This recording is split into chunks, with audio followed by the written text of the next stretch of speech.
for fighting to protect women and girls, it's ridiculous. So if that being a feminist makes me an extremist, I'm totally here for it. Is this effort in response to Congresswoman McBride's coming to Congress? Yes, and absolutely, and then some. I'm not going to stand for a man, if someone with a penis is in the women's locker room, that's not okay. And I'm a victim of abuse myself. I'm a rape survivor. I have PTSD from the abuse I've suffered at the hands of a man. And I know how vulnerable women and girls are in private spaces. So I'm absolutely 100% going to stand in the way of any man who wants to be in a women's restroom, in our locker rooms, in our changing rooms. I will be there fighting you every step of the way. Representative Nancy Mace has introduced a resolution to amend the rules of the House that would ban trans women from using the women's restrooms at the U.S. Capitol. Apparently, the horrific incident that caused her to put this forward was the election win of Representative-elect Sarah McBride, a Delaware state senator and transgender woman. Not be in the locker room, should not be in changing rooms, should not be in our restrooms either. And I'm going to be standing in the brink, standing in his or her way, putting a stop to this insanity and this nonsense. She doesn't get a say. This is about real women and women's rights. And the far left, radical left, they want to erase women and women's rights, and I'm not going to let them. Would you want Sarah McBride then to use the men's restroom outside of the chamber? She was born a biological male. She should use the men's restroom. That's how it should work. How would what's the mechanism for checking who's qualified to use the ladies' room then? Like, just sort of generally. Obviously, Sarah McBride has identified herself as a trans person, but what would be the, I guess here's the deal. Biological men shouldn't be in women's private spaces, period. End of story. So this is specifically because Sarah McBride is coming to Congress? That and more. So, I mean, if we can't do it here, we can't do it anywhere. I've been strong on women's rights for several years now, and it's time to make sure that we protect women and girls everywhere. Now, as far as I've seen, Representative McBride hasn't been out announcing anything about her restroom plans when she gets to the Capitol in January. So this seems to be Representative Mace taking the opportunity to connect her name to something solidify her MAGA credentials against a group of Americans that they vowed to hate. I mean, who knows or cares how McBride plans to use the Capitol restrooms? She might choose to avoid aggressive and presumptive people like Mace. I mean, you never know. She did respond to the warm welcome, though, by posting, "Every day Americans go to work with people who have life journeys different than their own and engage with them respectfully. I hope members of Congress can muster that same kindness." This is a blatant attempt from far right-wing extremists to distract from the fact that they have no real solutions to what Americans are facing. We should be focused on bringing down the cost of housing, health care, and child care, not manufacturing culture wars.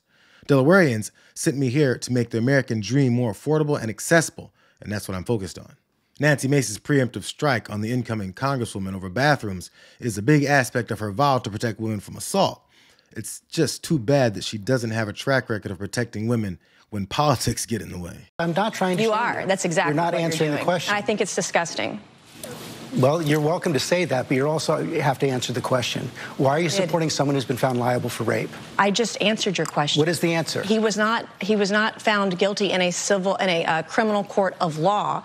It was sexual abuse. It wasn't actually rape, by the way. And E. Jean Carroll joked about all the money she's going to get and made a mockery out of this case. And I think that's offensive. There's a reason why women don't come forward. You said women don't come forward because they are afraid. They are afraid because they're defamed shamed, by those like you're trying to shame me this morning. They are afraid to come forward, as you said, because they are defamed by those who commit the rape. That's what Donald Trump has been found guilty of doing. He defended himself over that and denies that it ever happened, but he was not found guilty in a criminal court of law. Political positioning has also kept her from having much of an opinion on Jim Jordan's very publicly known decision to ignore sexual assault on the Ohio State wrestling team when he coached. I know you've been outspoken about defending victims of sexual assault due to the past allegations against Jim Jordan that he turned a blind eye to sexual abuse. Give you any reservations? I'm not familiar or aware with that. He's not indicted on anything that I'm aware of, and so I don't know anything and can't speak to that. But I will say that I have been, as you said, Margaret, I don't know anything, and I don't know anything about that. What I do know is that I've been a very strong voice for women. I've talked to Jim Jordan and Steve Scalise about that. I've been a very strong advocate for rape victims, as you mentioned earlier. Her resolution has gotten her the attention that she wanted, but it's also giving Mike Johnson some questions that he didn't feel like dodging, but he did anyway. Mr. Speaker, is freshman-elect Sarah McBride a man or a woman? Look, I'm not going to get into this. We welcome all new members with open arms who are duly elected representatives of the people. I believe it's a command that we treat all persons with dignity and respect. We will. And I'm not going to engage in silly debates about this.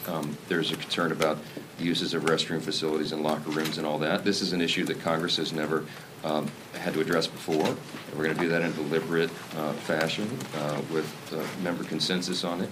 And we will accommodate the needs of every single person. That's all I'm saying. Mr. Speaker. Yes, sir. Do you plan on bringing Nancy Mace's transgender bill and putting that into the rules package? I'm not going to address the plans on any of that. I just told you what I'm going to say about the issue. I'm not going to engage in this. We don't look down upon anyone. We treat everybody with dignity and respect. That's a principle that I've pursued my whole life. And we will take care of this, issue of first impression for Congress, as we will any other thing. We'll provide appropriate accommodation for every member of Congress. Now, he didn't expect to have to actually defend the existence of trans folks in his professional setting. And his promise to do so might have angered the rabidly angry people in his party. So Johnson had to come back later to make some clarifications. Hello, everybody. I just want to make a statement for all of you here and be very clear. I was asked a question this morning at the leadership gaggle, and I rejected the premise because the answer is so obvious. For anybody who doesn't know my well-established record on this issue, let me be unequivocally clear.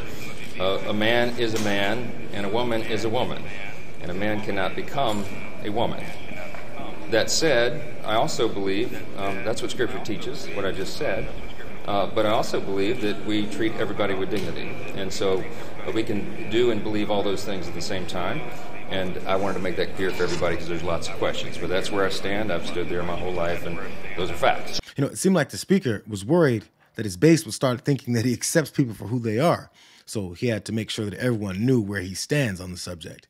He was probably thinking that, haven't they been paying attention to the hate and fear that I've been promoting about the LGBTQ community already? Homosexuality was something that Johnson talked about a lot over the years in what we reviewed. He called it inherently unnatural. He said it was a dangerous lifestyle. We found a clip where he supported a ban on gay adoptions where he said that homosexuality was a behavior, and because of that, it wasn't protected from anti-discrimination laws. Clarence Thomas's concurring opinion where he said we should revisit the rulings that struck down that allowed same-sex marriage, that allowed contraceptions, that legalized gay sex.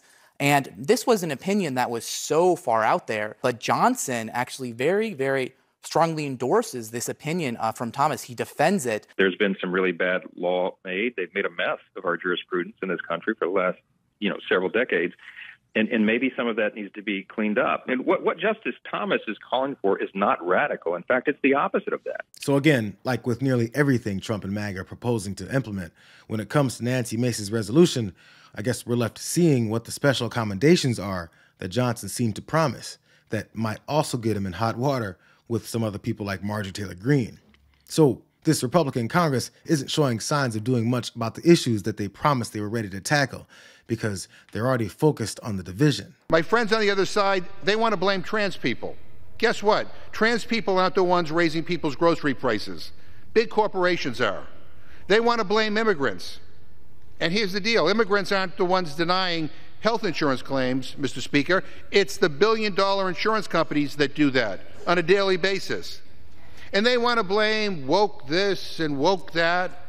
What's woke about thinking special interests should not be able to buy tax breaks?